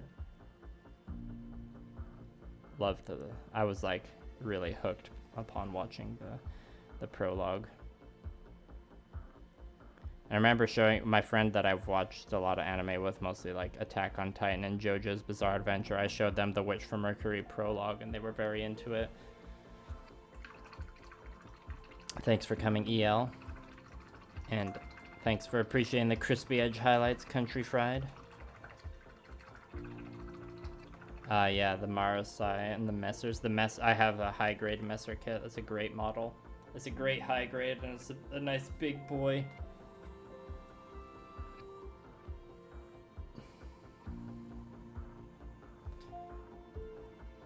Yeah, Gundam Wing, the plot of the show it's a cluster.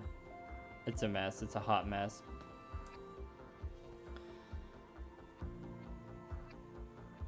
And that's one of those animes where it's like, usually when I'm watching anime, I prefer sub over dub because I'm a weeb. But with Gundam Wing, it's got one of those like dubs that is like hilarious enough it enhances the show. So Gundam Wing is almost like there's an argument to watch, or for me there's like more of an argument to watch the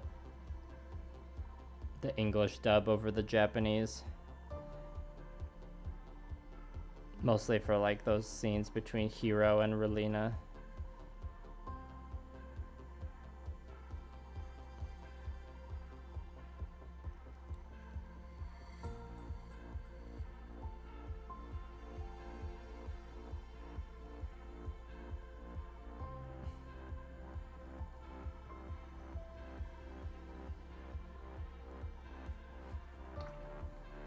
I never finished Gundam Wing, but I made it to like, I think, episode 30.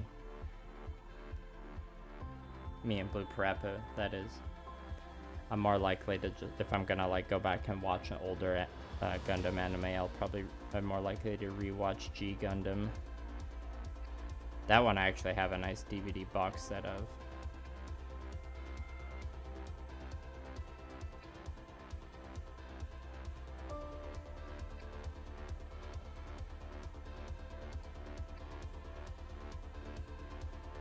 Plot is a bit easier to follow in G Gundam.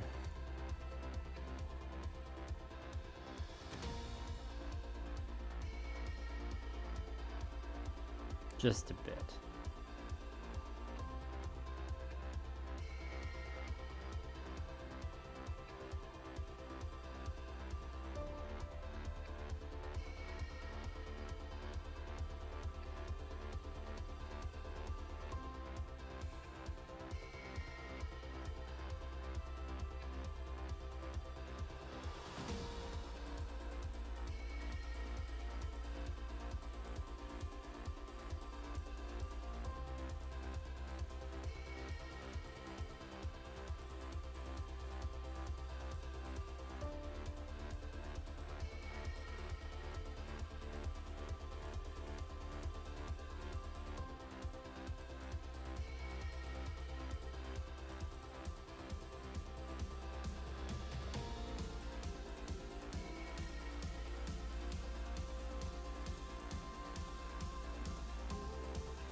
Good old Xeon Space Camo Purple. Nice.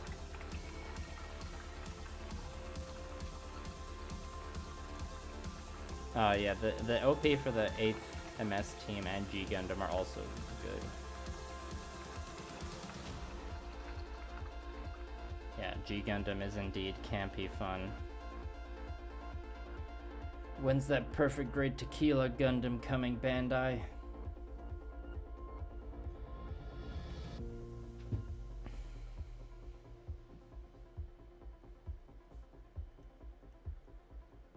I must say, I'm getting a little sweaty, feeling a little fatigued, and we're coming up on 2 hours, so I might just finish the edge highlighting on the leg and call it there. I feel like I gave you all a decent taste of the freehanding on that thruster piece. The process is the same on the leg. But there'll probably just be one more live stream for this project, and then I'll probably just hammer the rest out offline to get it done so I can focus on getting the dang video out, because it's been so long since I uploaded a proper video. So that stream will probably be tomorrow morning or Saturday evening.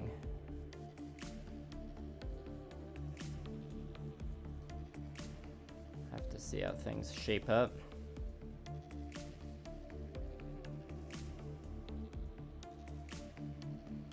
Still got plenty of hours of painting to put in on this one though.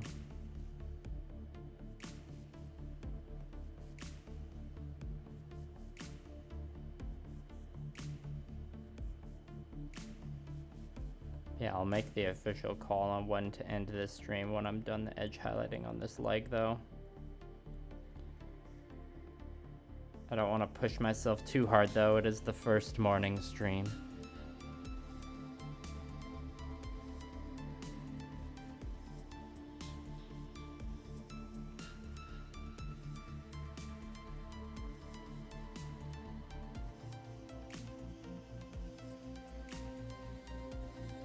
Now that like more people are getting their hands on the Gundam Calibar and like, you know, watched some videos or like looked at pictures of it, and it's really got me like, man, I wish I was painting the Gundam Calibar instead of the Gundam Aerial right now. But on the other hand, the large like gun the Calibar does have a very similar vibe to the custom Astaroth I did last year, so perhaps if I was working on the Calibar, it would feel too similar to one I did last year. You're painting the perfect grade strike rogue. That's a rouge. That's no small feat. Yeah, I've done partial repaints of kits before too, if there's just like one or two colors I don't like originally.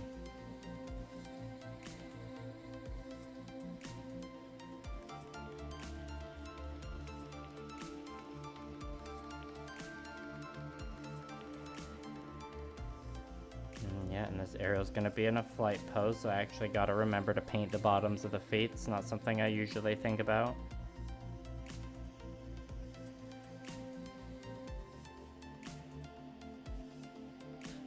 Almost all the Gundams I've painted are just like in a permanent feet on the ground pose.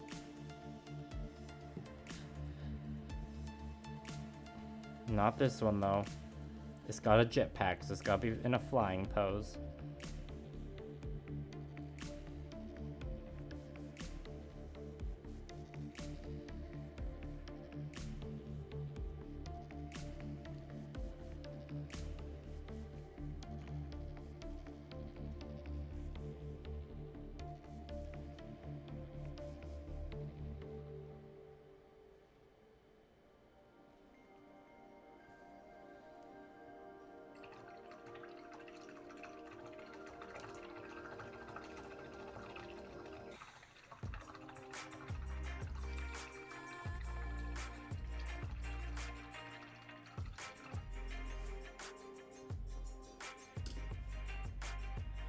Thank you for those encouraging words, EL. I appreciate it.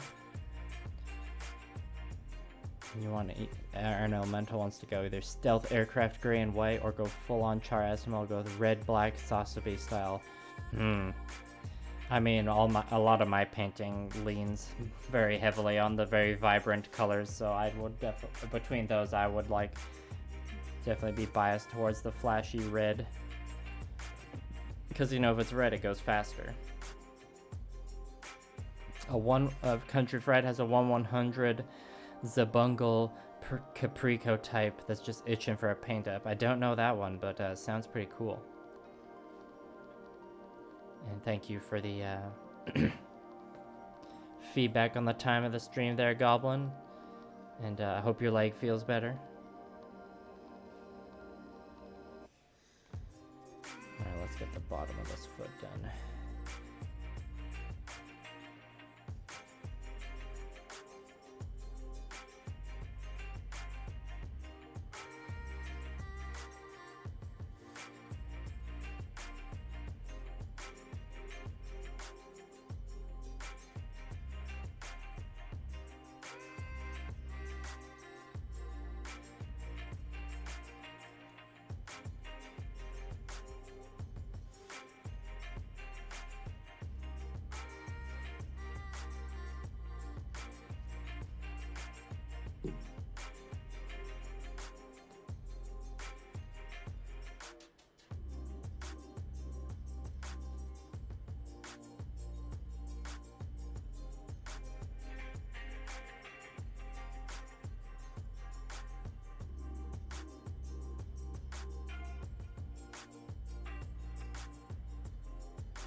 Alright, almost done.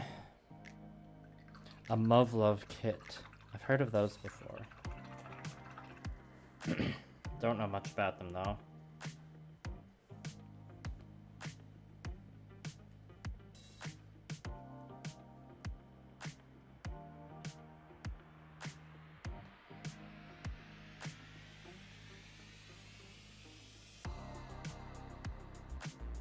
Alright, well good luck with the red then, Iron Elemental.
Sorry for bumping the mic there.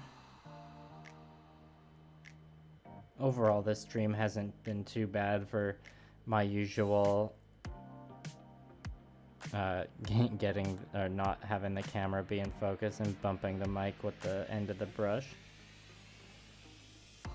I'm getting better. Trying to remember when my very first stream was now. I think it was like late summer or fall 2021 was when I started streaming.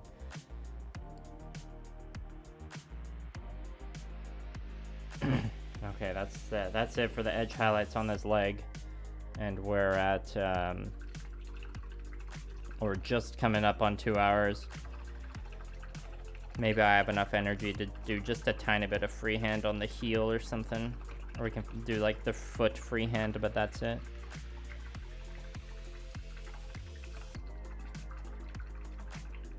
Muv-Love takes real aircraft and turns them into mecha. Cool. So does it kind of look like Robotech then? Yes, MJRL, it's early. My schedule this week has me busy in the evenings a lot, so I thought it'd be a good chance to try some morning streams. egregious pieces of dust here. I tried brushing them away, but it didn't work.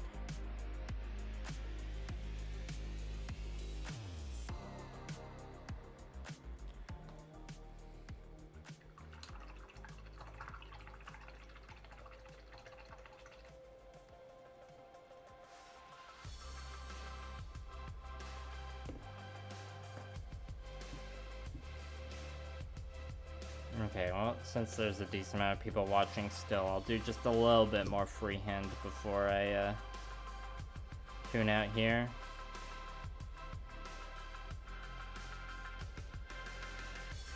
But right now I'm feeling like I'll do another morning stream tomorrow.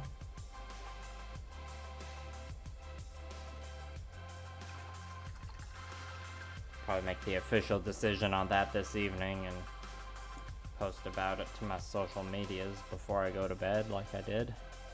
Oh, I see, they don't transform. It's 6 a.m. in Hawaii. Damn. Well, good morning to you then.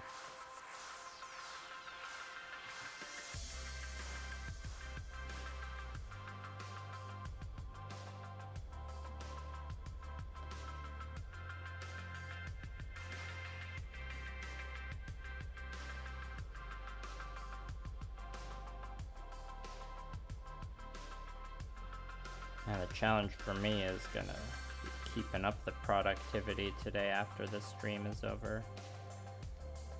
Because it's like 10 a.m. here. So when I stop streaming, I'll feel, you know, accomplished for having gotten painting done on stream. But then, you know, I still got the whole day that I should be working for the most part. But sometimes it's like hard to stay as productive when I don't have like, you know, the live stream to keep me accountable.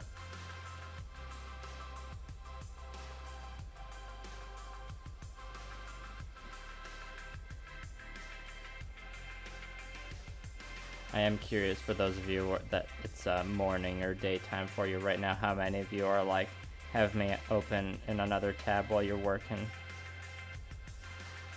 I mean, a lot of times if I'm watching a stream, it's like opening a tab while I'm like working on something. No shade if that's what you're doing, I'm just genuinely curious. I feel like that's pretty standard in terms of like stream watching.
Eating an early lunch, nice.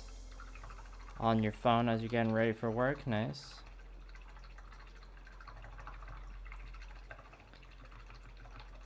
Yeah, that Unleashed, that is a big project.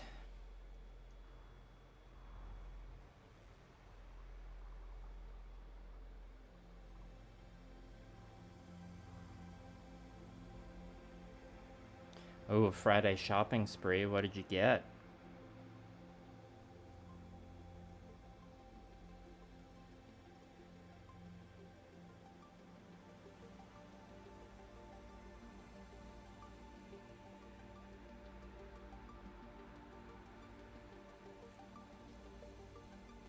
Love going shopping for models with buddies. and enabling each other to make purchases you don't necessarily need.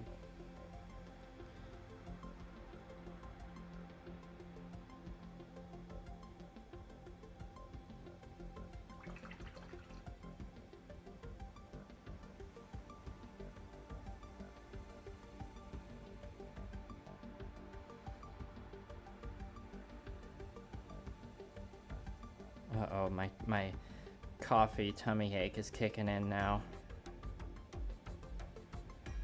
I think I'm gonna, once I'm done the freehand on this side of the foot here, I'm gonna start cleaning up and wrap up the stream. We're at, what's the time? 2 minutes, or 2 hours, 5 minutes. Not bad for the first morning stream.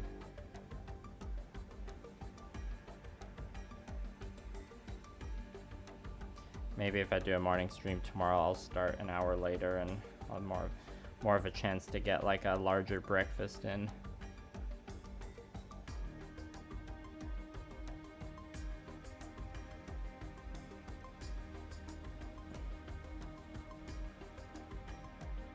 So if anyone has any last minute anecdotes, questions, super chats, etc. they want to get in the chat, now's your last chance for this stream.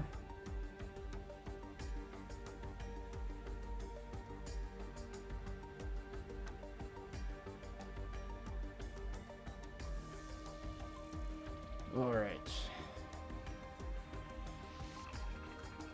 Yeah, if I was doing a perfect grade Unleashed, I don't know if I would paint it either. There's so many moving panels and stuff you'd want to show off, I wouldn't want to paint it necessarily. A Kill Team Ashes of Faith box, a Gun Vulva, and an Artifact Bialarant. And a new, and a set of Persona 5 manga. Damn, that's a solid purchase there. Congratulations.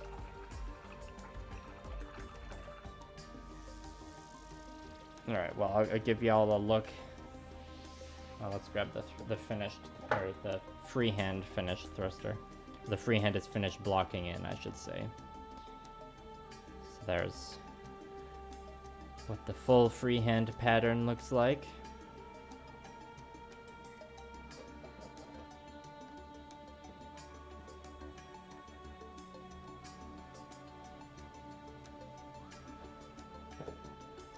Probably just seal up this palette and get back to it after I've had more breakfast and a shower, perhaps.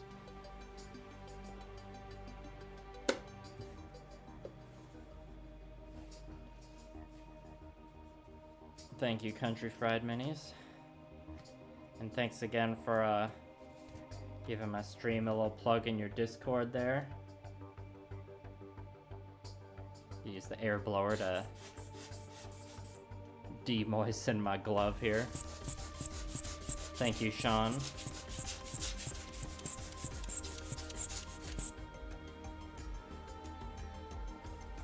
Yeah, really appreciate everyone coming out to this early morning stream. I wasn't sure how it would work out, and it was going to be a bit of an experiment, but turned out a lot better than I thought it would.